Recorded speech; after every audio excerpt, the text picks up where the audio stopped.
Welcome back. We're going to now do some very basic practice inside the command prompt. So these are things that we've learned already that we're going to try to now put into practice and get a little bit of experience with some of these commands. So I've got my Kali box up and I'm going to go to basically the menu on Kali right here. I'm going to go to terminal emulation. Now, where are we when we open up this prompt? Well, inside your Linux distribution, it's probably brought you up to your home folder. How can you actually tell that? Well, we can do the print working directory command and we can find out where we're at. There we go. So we are in the home Kali directory. If I do ls, that's going to show me what else is here. Ls is going to bring these up in alphabetical order. By the way, by default, there's ways to sort and everything, but we're not there yet. But we've got documents or desktop documents, downloads, everything that's inside. And this looks very similar to your Windows or Mac OS, right? When you actually go into your home directory on Windows or Mac, you see these same sorts of folders. Well, let's go to the desktop. So change directory into the desktop and let's create a folder in here. Now we're going to do this on the fly right now. So I'm just going to do make directory and let's call it module 2.2. And oh, look at that. Look what just happened. It created two directories because I had a space in there. We've got to be super careful about, so we can create multiple directories at the same time, right? So let's just delete these. See, if I do make directory 1, 2, 3, 4, boom, look at that. It made all of those directories. Well, that's not actually what we're looking for. If we wanted to put a space in a directory name, then let's do it inside quotes. So let's do make directory module 2.2. There we go. Now we've got a module 2.2 directory. If I hit ls, then we've got it here. If we can go cd into that directory, if we do cd space and just start typing, press tab, then we're going to navigate into that. And again, we've got this backslash space here representing that there's a space in the name. So if I had created make directory module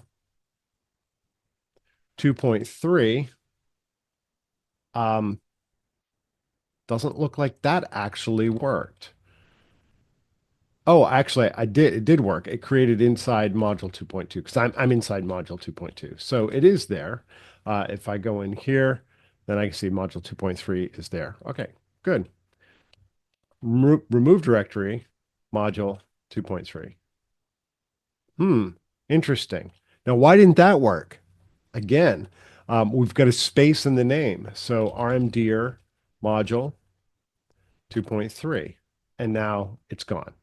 All right. I hope that makes sense to you. You've got to really be careful about how you're using spaces when you're creating things and how it is being interpreted. So probably better practice for if you want to avoid these kinds of issues is to use an underscore in the directory name. So we know we need to be careful when it comes to spaces. Let me come back here to my desktop, and I'm looking at these two directories on my desktop, sample files and module 2.2.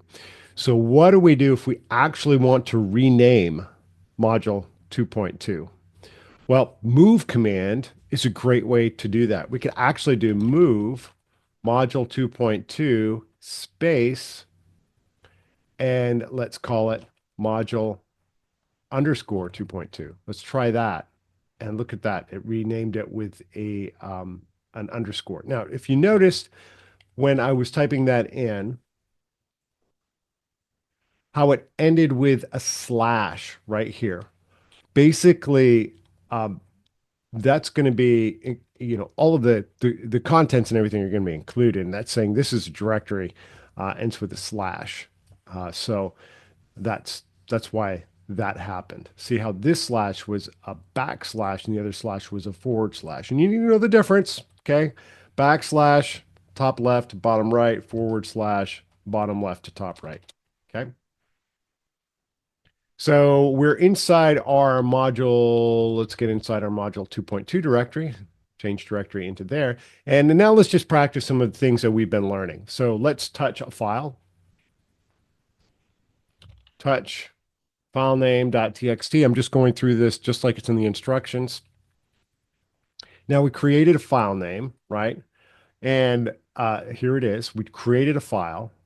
And if we do ls hyphen al, then that is going to give us a list and it includes a timestamp. Now we can see that this file has a 0 size. This column right here is the size of the file, and it has no size because it basically is just the name of the file with no contents. Okay, so this is the contents inside the file, and this is the file name, and we've got 0 bytes being used here.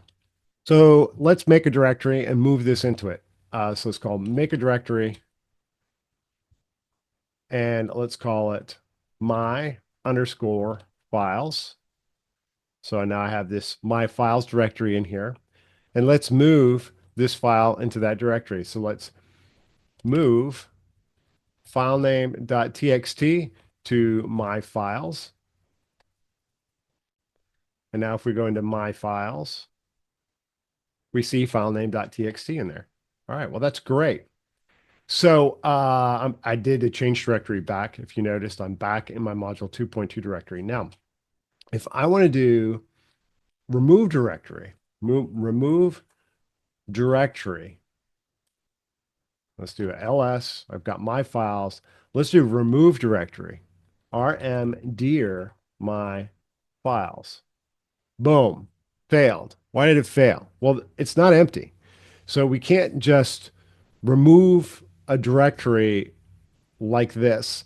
It's going to ensure that the directory is empty. This is the safe way to do removes, by the way, because you're going to know that the directory is not empty. Now, if you really want to get rid of this folder, then there's another way to do it. We can use rm-r. So let's actually look at the man page of this, man rm. And we're going to use the option -r, but let's go down here and look at this recursive. So the folder and its contents recursively. So go through everything in that folder and its contents and remove those and remove the directory. Okay. Now we're going to get into another one, this one right here, -rf, which means force. So it's don't prompt anything. Don't say, you sure you want to remove this? Let's just do it by force. Okay. So let's just tag that in your mind. And let's go back here and let's do let's do rm-r my files. Now we do ls, it's gone. Let's make directory again called my files. Let's go into that directory. Actually, let's use touch. Let's use touch and create files in there. So let's do touch my files slash file.txt. And let's do make a directory my files slash more files. And let's touch a file in there. Touch my files, more files, file again.txt. Now, what just happened? Let's go take a look. We've got my files in here. We've got the file.txt we did a touch for back here. We've got more files. When we go there, we've got file again. So it created all of those in there. So now let's do that same command, rm-r, my files, and they're all gone. So let's create some more to work with here. Let's do make directory file to copy dot. No, let's do make directory copy files. Let's do touch file to copy.txt.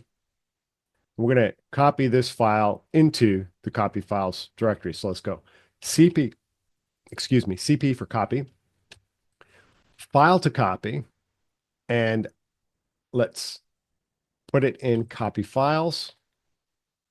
And now if we go into copy files, we should see that there. Now, notice it did not move it. And what happens if we do move?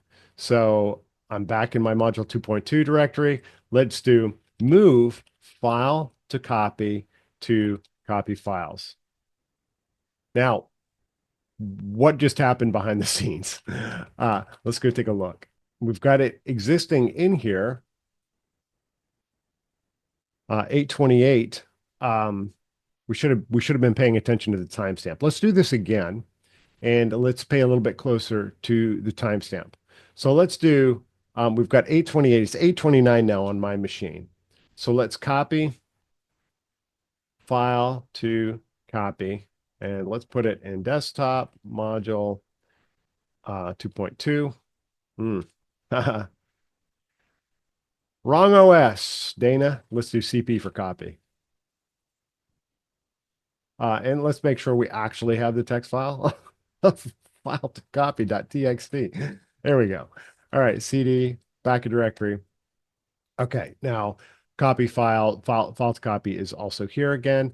So now we're at 8:30. Our timestamp is 8:30. What happens if I do move file to copy into copy files? Move file to copy into copy files.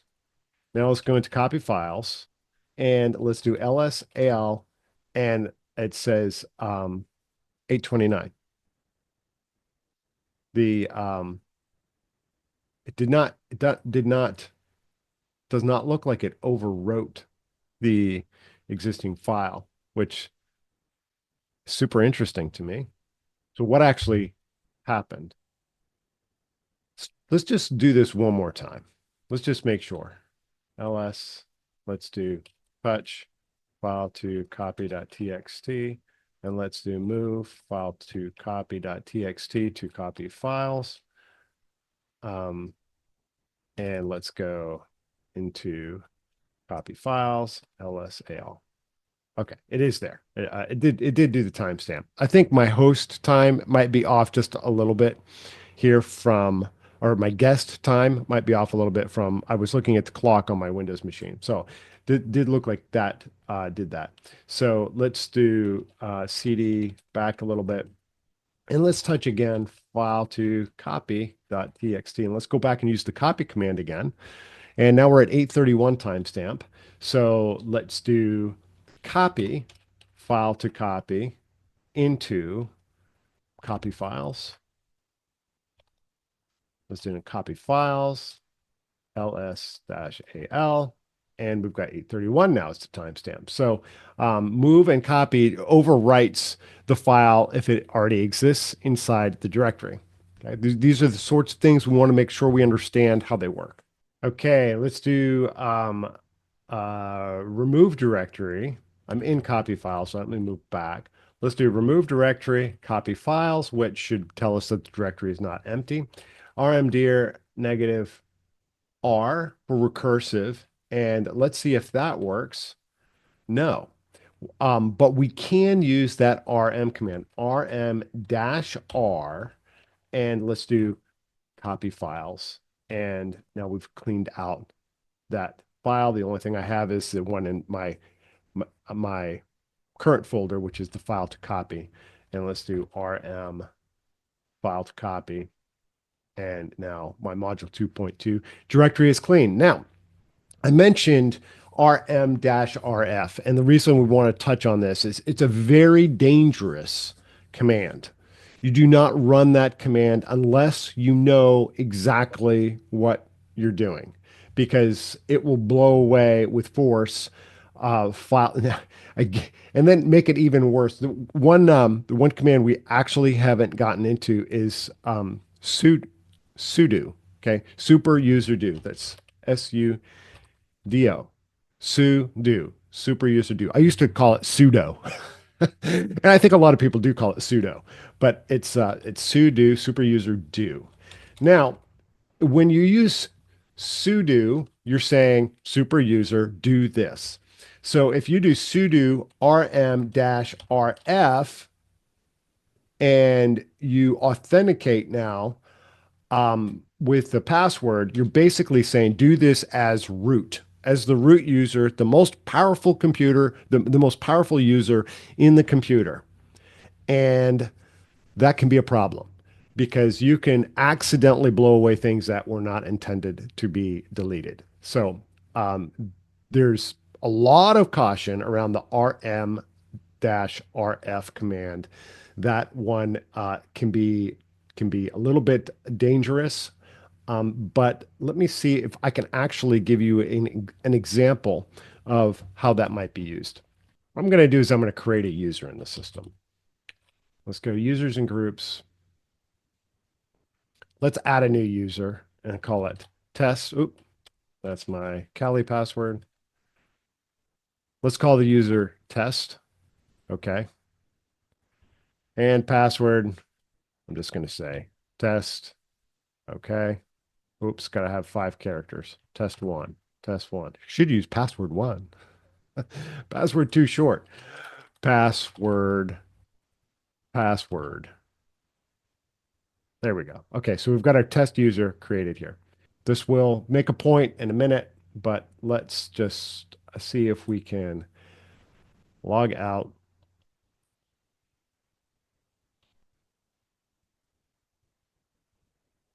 Log in as test. This should create some file structure around this user. And there we go. Now we have some file structure here inside their home directory. Now let's do log out again. Log out. And now let's log back in as Kali. Let's go back into terminal editor. Let's go back to, okay, so I'm back at the home directory. ls test is going to give us, yeah, permission denied. Sudo ls test. There we go. So now there's files in here. But let's say I actually want to delete this user.